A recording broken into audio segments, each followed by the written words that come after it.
Hey everybody, James Holst here with PJ Vic. This is a new video series that's going to accompany our TV show, In Depth Outdoors. It's called On Location. The whole idea is after we get done shooting each show, we're going to take a little time before we head home to talk about where we've been, what the bite's all about, what worked, and what didn't. Now tonight, we're in De Pere, Wisconsin on the Fox River.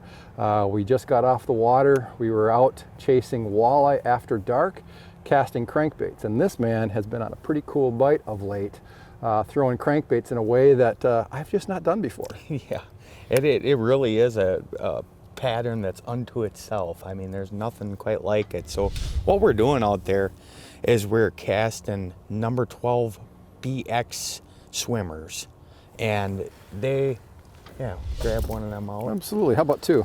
Jointed stick bait. Got a lot of action if you retrieve it fast. If you retrieve it slow, it's got just enough action. Just that light tail kick. And when we're talking about retrieving the bait slow, we're talking just crawling it. So, I mean, it takes a little bit to grasp, but you will know if you're working it too fast. Well, I know when I wasn't working it right. Of course, you know, when we got started tonight, he said, yeah, it's a slow presentation, and I went promptly and did my own thing and spent, I suppose, the first hour netting his fish, catching nothing.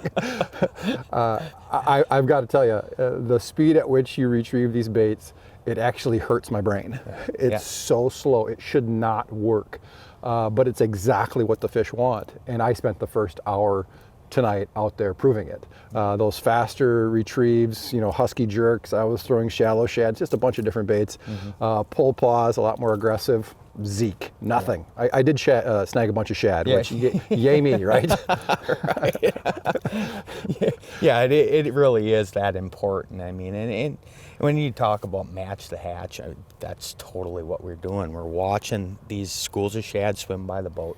They're just slowly rolling along, hardly any tail kick. That's the bait to make it look exactly like what they're eating. I mean, when you bring it along boat side and you're bringing it up, same exact profile. Just barely twitching in the water. Now, this is a fairly unique situation here in that I fished warm water discharges on the Mississippi River, St. Croix. The temperature differential on this one is insane. You know, just the regular water temperature out there right now is 39 degrees, but I think we saw it almost at 70. Yeah, we got it up to 70 at one point in time, which, I mean, felt great on your hands while you're releasing fish. It was pleasant. Absolutely. I mean, you could feel it through the warmth in the boat. Now, this is a pattern that you get down to about 50 degrees. It really starts to kick in the fall. We're probably at the tail end of it now. I mean, it's going to start icing up here probably in the next week or two. There's still potential to get out on this type of bite on any river or reservoir that has a shad population. And you know, the dead giveaway for this type of bite is smokestacks. If there's a smokestack, chances are there's a warm water discharge somewhere nearby. You just got to find it. And what I've come to find for this river, the magic number in which these shad start moving in and out of the main bay is 55 degrees. That's when they'll start showing up.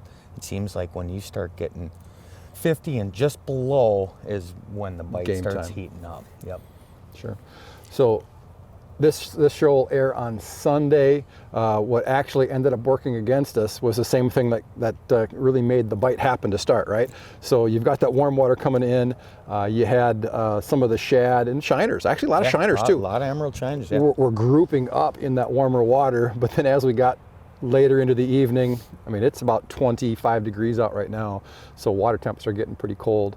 These bait fish just started piling in. It was like a biblical plague of bait fish to the point where we finally just pulled the plug.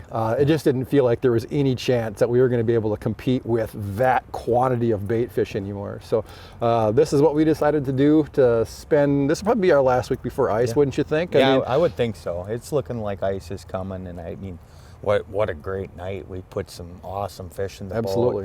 You got to bend the rod one more time here. This pattern here, whatever river you're on, is always a big fish pattern. Doesn't mean they're all going to be 8-10 pounders, but typically, you know, you're talking about real fish. They slam it pretty good. They fight like heck, particularly because, you know, they're in that warmer water. They're all charged up.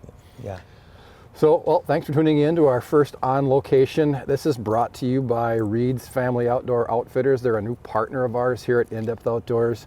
They've got some great promotional deals that they're offering anybody that watches our videos and our TV show. You'll find those online at reedsvipdeals.com. Coupon codes and all the cool stuff you like to fish with out there in the boat and on the ice. So from PJ, Vic, and I, thanks for watching. This one will air this Sunday.